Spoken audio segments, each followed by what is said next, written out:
Okay, I'll introduce myself. I'm Fred Newhouse. I'll be- Excuse me, Go would ahead. you consider owning the handheld mic? It's much better than that. Just move it closer to you. How's that? That's better. I was born in the Okanagan and spent my childhood Chase River, which is just south of Nanaimo.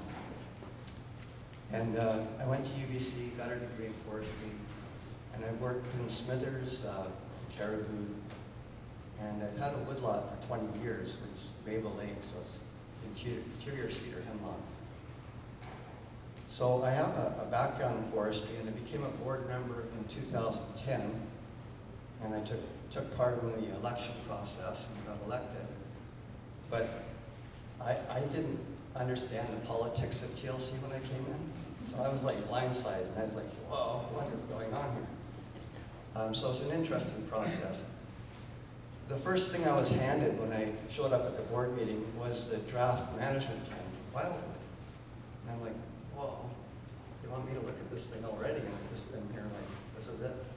So I looked at this draft management plan. Sure. I looked at this draft management plan, and what really caught my attention was the shift in management objective from what MERV was doing to what EIS was proposing. And I took this to the board the following meeting and presented it. But that was as far as I know. I don't understand any I didn't get much feedback from EIS. And anyway, that kind of introduces who I am and why I'm here. And why I'm here is to offer an explanation of just what we're talking about. What's the elephant in the room? What are we talking about here with regards to Wildwood? And when it comes to Wildwood, everyone can agree on one thing. It's a special place.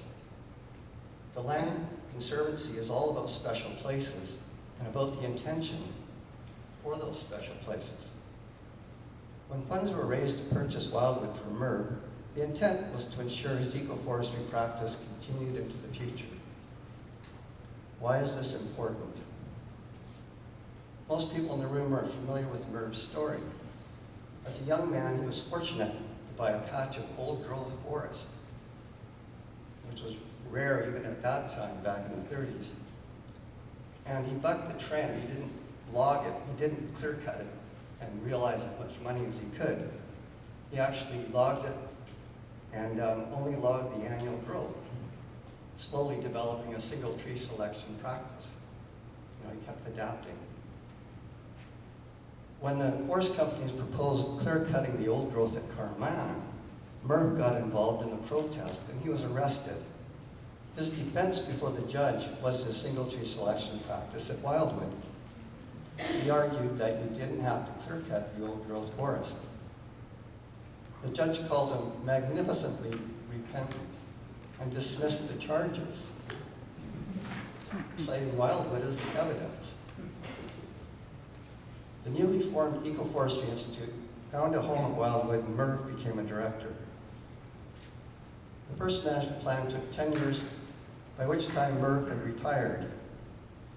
The first harvest took place shortly after. And I wouldn't put words in MERV's mouth, but there is an excellent interview by the Saanich Report, which basically shows MERV and his response to that cutting.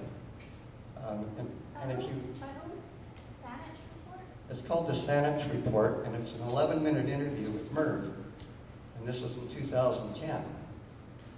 And you can witness in his own voice how he felt about the harvest practice going on. Now, to clarify the two approaches, in the EIS management plan, we're looking at the biodiversity guidelines and the natural disturbance pattern for the east side of Vancouver Island. Under this model, the forest landscape is managed for the fire frequency and size. There's also blowdown as one of the natural disturbance components. But the majority is fire for the east side of Vancouver Island. It's mostly fire. The west coast is more blowdown. Fires in the east side of the island occurred roughly 200 years apart, so a frequency of 200 years, and were anywhere from 20 to 1,000 hectares in size. Kind of ironic when you think about it, because the natural disturbance pattern model is based on clear cutting, or it's based on large openings, which is the exact same thing that Merv was trying to show an example of not clear cutting.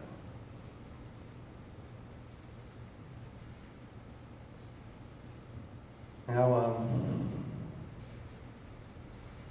because Wildwood is the only old growth left practically on the east end side of the island, its value is way up there as an old growth forest. That's not denied at all. There's only 2% old growth left. But the other thing that can't be denied is you have 60 years of single tree practice on an old growth forest, unique in the world, certainly unique in BC. This is a valuable information source. We can't diminish the value of that.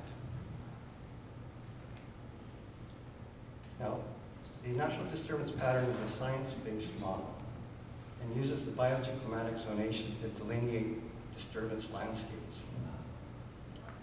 And few of you are familiar with this, but from a satellite photo, you can actually see the boundary of the different biogeoclimatic zones. It just stands right out.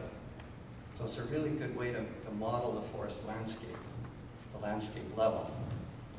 And Dr. Kraina and Dr. Klinka actually pioneered some of this work at UBC. Now, across the landscape with the natural disturbance pattern, the harvest patterns are optimized. In other words, it's a model, it's a program. So the landscape is going to be modeled. It'll determine when and where harvest occurs. People can live, work, and play in this landscape, but they can't cut the trees. Merv lived and breathed the same air as Wildwood. His cutting pattern required an intimate knowledge of the forest, and his knowledge was passed down orally to others. His intent was mentorship. Merv was also adaptable, and this adaptation modified his approach. Now, recent discoveries in science indicate that the forest has a complex communicative network. Dr. Suzanne Simard has used radioactive carbon-14 and discovered the entire stand of trees interchanges atoms and molecules. So there's a communication process going on all the time in the forest. This is some of the science that isn't yet incorporated into a natural disturbance pattern. So we're looking at best science. Science always gets better, but science doesn't necessarily have all the answers today. There's answers coming up tomorrow that we may need. The knowledge will eventually be incorporated into a natural disturbance pattern. Oh, the other thing is there's some research in Germany that shows that the root tips have they actually have an interchange of communication. So you've got an intelligent forest out there communicating with us. Now, the cut decisions that are made through optimizing algorithms, etc., these decisions are made with input from experts, but essentially it's an artificial intelligence that's dictating where these patterns of cut occur across the landscape. So we're moving into AI, and I'm not saying that's a bad thing, but I'm saying you have to be aware of this. With Merv, we have an intelligence of the individual connected to the intelligence of the forest with that single tree cut decision. So there's quite a contrast between what Merv was getting at in that the human is in the forest, actually participating with the forest. There's an intelligence, there's a communication from the individual to that forest versus a natural disturbance pattern, which is we're elevating it to the next level. There's so much complexity out there that we've taken it to the next level. An individual can no longer participate in the process.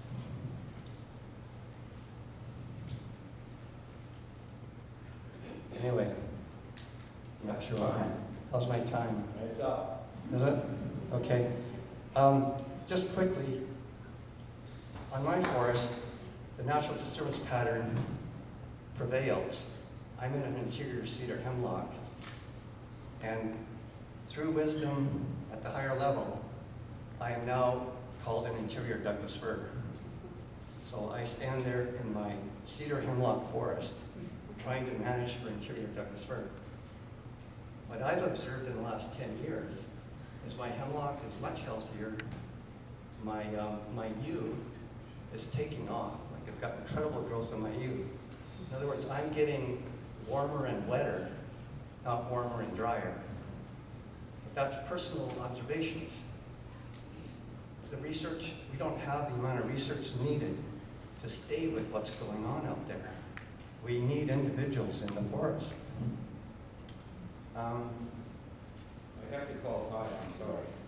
Okay. Well, I'll just conclude by saying, who can see into the future? Maybe an artificial intelligence can create a biodiversity nirvana, but the oral traditions will be missing. Our place in the landscape only allows a visitor, not a dweller. And I'll leave it at that, and that's essentially the rationale for looking at an individual as opposed to, well, we have looked at the society for offers too, but with some input from her band. So the main thing is we want the intent of Merv Wilkinson to go forward. We don't want to lose this valuable information. Ms. Wolf.